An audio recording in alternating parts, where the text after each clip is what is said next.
ముందు అంబటి రాంబాబు ప్రెస్ మీట్‌లో చెప్పడం జరిగింది. నేను మాట్లాడినటువంటి వ్యాఖ్యలు తప్పుగా మాట్లాడానన్నారు.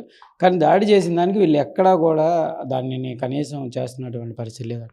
దాడి చేసిన దానికి మీ దగ్గర ఆధారాలు మీరు లేదా ప్రత్యక్ష సాక్షులుగా ఉంటే ఖచ్చితంగా నేను సిస్టమ్‌కి గౌరవం ఇచ్చి నా వల్ల దాడి జరిగింది కాబట్టి నేను క్షమాపణ చెప్తున్నానని చెప్పగలుగుతాను. కానీ మీరు ఊహించుకునే వాటికి, మీరు అభిప్రాయపడే వాటికి, మీరు నిందలేసే వాటికి నేను క్షమాపణ ఎలా చెప్తాను? నడి రోడ్డు మీద ఆయన అలాంటి మాటలు ఒక గౌరవనీయులైన సీఎం గారిని అని వెళ్ళిన తర్వాత దానికి ప్రజలకి క్షమాపణ చెప్పాల్సిన అవసరం ఉంది. తెలుగుదేశం పార్టీ కూటమి నాయకులకి క్షమాపణ చెప్పాల్సిన అవసరం ఉంది.